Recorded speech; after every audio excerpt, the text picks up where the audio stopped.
That's very important. That is something which the communists and the Congresses, they hate. We know that, starting from our first dictator, Jawaharlal Nehru. But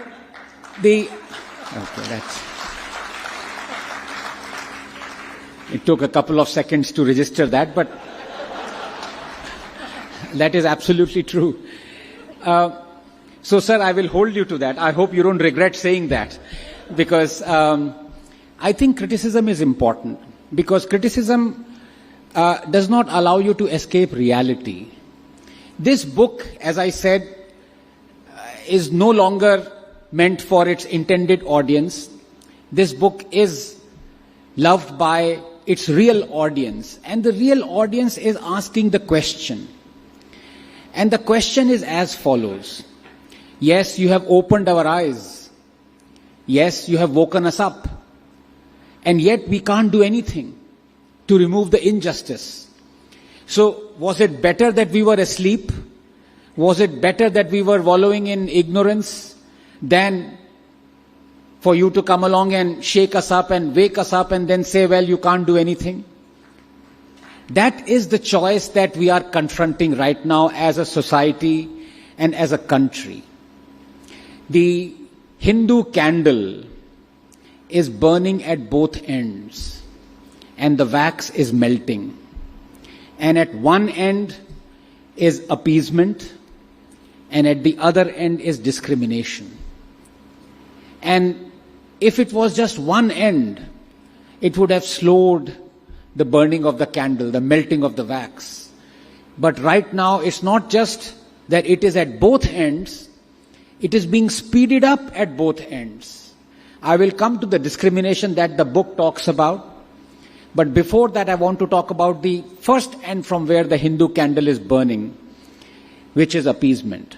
Now, Hindus as a society have become so used to minority appeasement that we don't really mind it.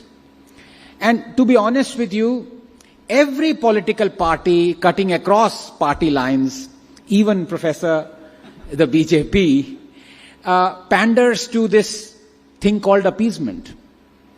And Hindus didn't mind it because, yes, it does affect you. You feel a bit bad that why is just one particular community being appeased. But people realize this is the cycle of elections and this is what politicians do. And if a little bit of money preferentially or subsidies are going to one segment of the society, it's all right.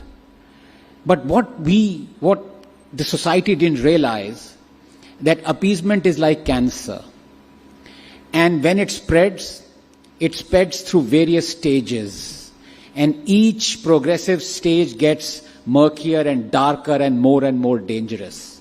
So while the first stage of appeasement was fine, it was welfare, and people didn't really mind it, that preferentially there was welfare that was going towards the minorities. It very quickly went to the next stage, the stage 2, which was wokefare. And now it is at stage 3, which is warfare. And that is when the Hindu candle is burning, and the speed at which it is burning is alarming. Now, I don't need to talk about the welfarism that happened through the face of appeasement. We all know that. You know the preferential, in fact, a sitting prime minister even said that Muslims have the first claim or first right to resources. It was almost enshrined, if not in our constitution, then in the manner of thinking, the way the government thought. I don't need to talk about the various preferential schemes. You had the Hajj subsidies, you had the monthly salaries to imams and priests, you had the interest-free loans on Waqf land, you had so many other things, iftar parties, that the state was giving money preferentially in the name of appeasement. Free pilgrimages. Incidentally, BJP also promised free pilgrimage in Nagaland recently. To anyone who voted for them, they said, we will send you free of cost to Jerusalem. They didn't even know where Jerusalem is. They said, Ayodhya bheja nahi hai, first you're sending us to Jerusalem. Every political party does it, and to the extent we've become used to it because it doesn't really hurt us emotionally, psychologically, and physically. What started hurting us is the wokefare. Because encouraged by welfare, the next stage came, where the government and the powers that be said, we are no longer satisfied with giving welfare. Let us start hurting the Hindu psyche as well. And that is where, through cinema, through art, through culture, through school textbooks, through naming of the roads, through naming of the cities, we started to eulogize the villains as heroes and made our heroes as villains. That is what is woke-fare. And that became damaging to the Hindu psyche to such an extent that the Hindu started self-loathing. The Hindu started on a process of self-deprecation, on criticizing its own civilization, his own upbringing. He started rationalizing the fact that a barbarian who murdered 4.6 million Hindus, who decapitated our gurus, we had roads named after him, Aurangzeb. We had cities named after him. The Hindu rationalized that the greatest university in the world, Nalanda, that was burnt by an invader Khilji, Bakhtiyar, and the library that was full of 9 million books took 6 months to burn down. It's almost as if a civilization was burned down. And we were okay with the fact, we are still okay with the fact, that the nearest railway station to Nalanda is named after that barbarian who burned Nalanda, Bakhtiyarpur. That is the psychological damage. Of course, it started much before Jawaharlal Nehru, when we became independent, when at the consecration of Somnath, Nehru almost forbade the president to go and visit Somnath and its consecration, saying, I fear Hindu revivalism. As if a Hindu realizing what true Hinduism is would be something that would be fearful for the country. And it started much before that, when you had Mohandas Karamchand Gandhi and all the, starting from the Mopla thing, Khilafat movement. I do not go into that, all those things. But the fact is that it continued. It continued beyond Jawaharlal Nehru. It continued beyond Indira Gandhi. It continued beyond Congress. It is continuing. And that is why admiration can turn into anger. When the eyes are open and you realize the grave mistakes that were done by Nehru, Gandhi, Indira, Rajiv, and appeasement and pandering, why are those mistakes still continuing? And a very pertinent example, and Professor was very right in mentioning Vande Mataram. We celebrated just yesterday, day before yesterday, the 150th anniversary of that song. And Prime Minister Modi very rightly talked about the awful fact that Jawaharlal Nehru, on Jinnah's demand, curtailed the two most immortal paragraphs of Vande Mataram, so that it doesn't offend the Muslims and Jinnah. What is Vande Mataram? Without realizing that it's no ordinary song. It defines who we are as a people, as a country. It is an umbilical cord that connects us to this land that we call motherland. And you truncate the most iconic paragraphs that talk about the symbolism of Goddess Durga, Goddess Lakshmi, and Goddess Saraswati, the three most glorious endowment of our civilization towards us. And you truncate it. So thank you, Prime Minister, for telling us that it was truly truncated. But then I ask you, why has it remained truncated in the last 11 years? That is the purpose of the book. The purpose of the book is, when your eyes have been opened, is for us, and not just you. When I say you, I include myself and you, because even I didn't know half the things, as I said, that I wrote about, the discrimination, appeasement that is happening. We need, as a society, to ask this question. Yes, thank you for telling us that injustice has happened. But we want to ask you, you are in power, why is this injustice continuing? And it is not just a song, and I'll come to that. The appeasement has now transgressed from welfare to wokefare and to now warfare. What do I mean by that? When it goes to warfare, it directly hurts us as a society, as a country. When you see, for pandering to the vote bank, you are actually literally releasing terrorists. Coimbatore bombers were released by the DMK government. It's not just a question of that they were released. It's a question that some of them were released despite the Supreme Court denied them bail and said these people cannot be set free. Even bail was denied, and yet you had the bombers released. And the pretext of the release, let no one say that we did not think of Muslims. This was the pretext. You've seen in Karnataka, during Hubli riots, when some AIMIM corporators and many Muslims were arrested and booked, the Congress government of Karnataka has removed those charges. This is what is happening. And all through the length and breadth of the country, you have SDPI, you had PFI, you had so many other cases. It is now directly linked to warfare. Warfare is when there is no discrimination, or the line that separates appeasement from discrimination is blurred. When you actually start promulgating anti-Hindu laws, anti-Hindu acts, that is when you transgress that boundary. And that has happened. Now let me come to the other side of the Hindu candle that is burning, which is discrimination, which is what the book talks about. And I don't need to go into the detail about those and charting them out, but Praveen asked me, are you thinking of writing? I think the time has come for us to write the next edition of Hindus in Hindu Rashtra. And I said, what would I write? 10th class citizens? 11th class citizens? We should have become at least from 8th class citizens to 6th class or 5th class citizens, if not 2nd class citizens. The river is flowing in the opposite direction. We might be citizenless. Maybe the next edition of Hindus in Hindu Rashtra would be there are no Hindus in Hindu Rashtra. Right? As many people say, there would be no Hindus in Bangladesh in 30 years.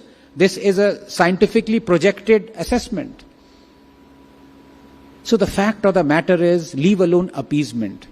Why are we as a society so comfortable with the discrimination that is happening against the Hindus? Hindus don't mind appeasement. But we as a society do mind when we are discriminated against. And now the situation has come to such an extent that I am no longer, in fact, publicly asking for the discrimination to be removed, because I know it is not going to be removed. What I want is that discrimination to be applied to other societies, other communities as well. Maybe that is the solution. So I know that the BJP is not going to remove state control over the temples. If it wanted to, it had 11 years to do so. That was one of the planks in 2013. But now the BJP government controls more Hindu temples than even Congress did. Why? That is the question. But more importantly, now that I know that state control over Hindu temples will not be removed, I want state to control mosques and churches. Because if you call a state that controls Hindu temples as a secular state, why won't you continue to call that state a secular state if it controls mosques and churches? But I know you won't. The moment the state decides that it will start to control mosques and churches to the extent that it controls 110,000 Hindu temples, there'll be a civil war in this country. This is the extent to which the Hindu has been pummeled. It's not just about giving us preferential treatment. It is that you are giving us discrimination. When I talk about the other part of not just that in Germany, do you find a German refugee? Is there a British refugee in exile in Britain? then why are there 700,000 Hindu Kashmiri exiles in Hindustan? Yes, the Congress is responsible for not doing anything about it. But then do we have the Congress rule in the last 11 years? Why are only 5,000 Kashmiri Hindus returned to Kashmir? And you know this for a fact. Illegal immigration is not just a ticking time bomb. Demography change is not just a ticking time bomb. It is now a hissing time bomb. Because you know what happens when the demography of any place changes. Very soon you start enacting the laws of that very community. You have Sharia laws. There was demand for death by stoning by a sitting chief minister of Kashmir recently. You have schools in Jharkhand that no longer have Sunday as a holiday but Friday. There are so many other examples. Cinema theaters were shut down in Kashmir. You've seen in other areas. Just recently there was a protest defying a high court order to allow Hindus to celebrate their festival. 500 Christians sat down on a dharna saying we will not allow this. Demography changes the laws and the rules that govern us as a society, that govern the society, and that is dangerous. Our openness, our pluralism, that is an endowment, direct endowment of Hindu civilization, is going to disappear. It is disappearing right before our eyes, and we are not doing anything about it. Let me tell you a very disturbing example. And the disturbing example is in April of 2025, there were large-scale demonstrations in Coimbatore in protest against the Waqf Act amendment. You might have seen streets were blocked. And very recently, a whole village was claimed by Waqf to be on Waqf land. That village included 1500-year-old Hindu temple. So, somebody is claiming that a 1500-year-old Hindu temple is on Islamic land when Islam is only 1300 years old. How is that possible? In fact, I hope this is not on Waqf land, sir. We might be standing on Waqf. Jokingly, once I told Navika, this studio might be on Waqf land. It turned out to be on Waqf land. 71% of Delhi is on Waqf land. Now, I don't mind people claiming anything. The Waqf board can claim the moon. And then we can have a Chandrayaan Mission 4 to actually deliver them that. I don't mind it. You have a property dispute. Somebody claims something. Somebody denies that claim. What is the natural progression? You go to the court. This happens the world over. That is how property disputes are settled. But not in this case. You have made an act that constitutionally mandates a tribunal to be set up, an executive and a legislature to aid that tribunal for you to adjudicate as to whose primary claim it is. You made a parallel government of executive, legislature and judiciary to decide on Waqf land. And in the last 10 years, 20 lakh acres has been claimed by Waqf. We are just sitting ducks. And I'm no longer asking for the Waqf Act to be abrogated because I know no government has the guts to do it. Even the BJP government does not have the guts to realize the discrimination. It brought in an amendment. Yes, perfect is the enemy of the good. So amendment is better than having the original Waqf Act. But even in the amended Waqf Act, there are dozens of draconian clauses that are blatantly discriminatory. For example, the clause where it says the state governments have to pay the Waqf board the cost for assessing a land.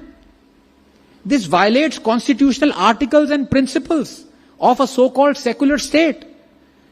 We are paying tens of thousands of crores for someone to determine that a 1500-year-old temple lies on 1300-year-old Islamic land.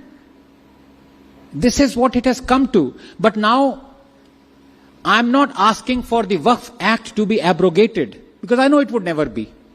I'm asking at least, if you can't remove the discrimination against Hindus, then apply the same discrimination to Muslims as well.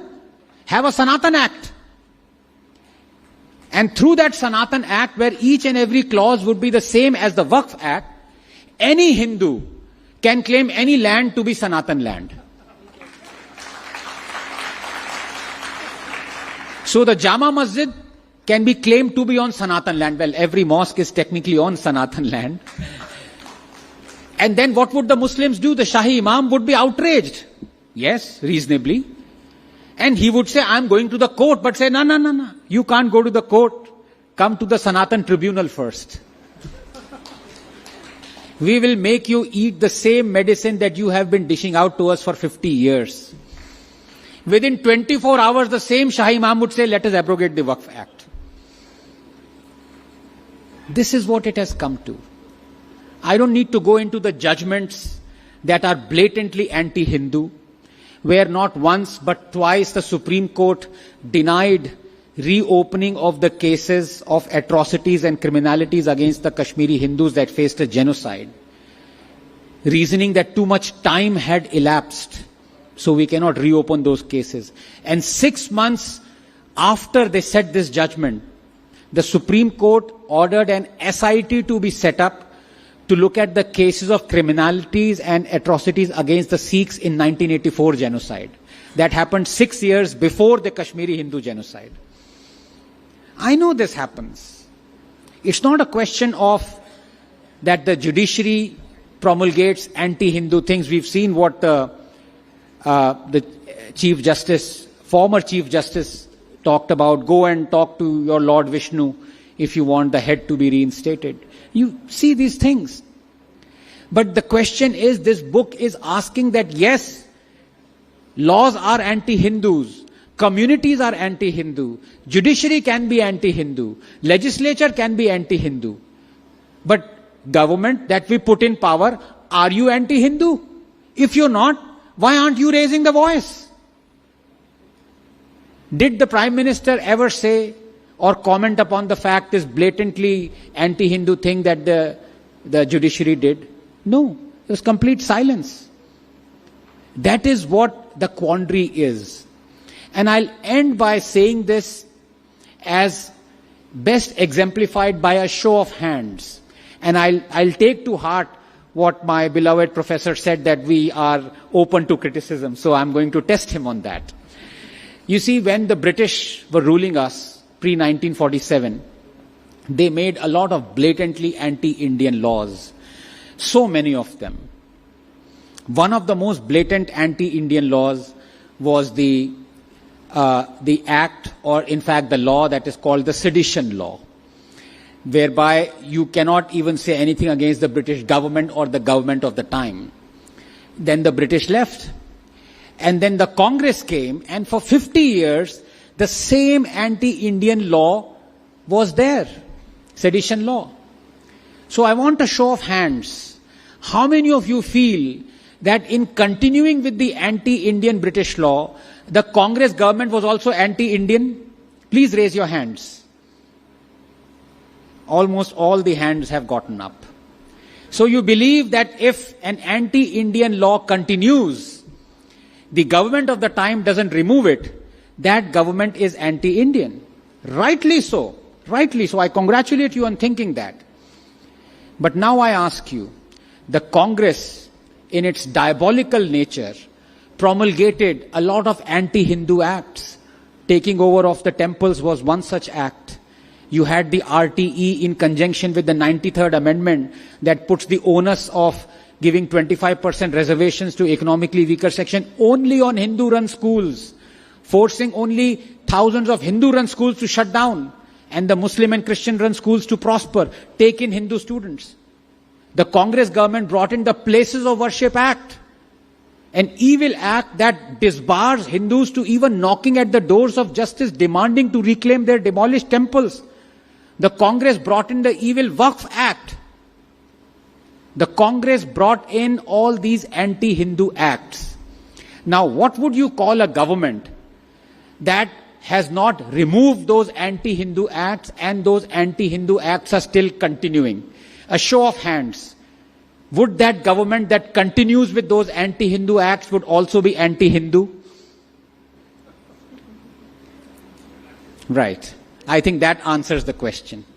Much more dangerous than those anti-Hindu acts is the fact that those acts are still continuing. And I hope with the Tamil translation and other translations and the book indeed, we reach a stage where, yes, our eyes are opened, but we start demanding or at least tugging the kurta sleeves of our politicians and asking that, yes, our eyes are opened, but why are we still powerless? Thank you so much. So to our wonderful audience, here we get the opportunity once in our lifetime. Like how we see Anand Ranganathan ji on the national channels,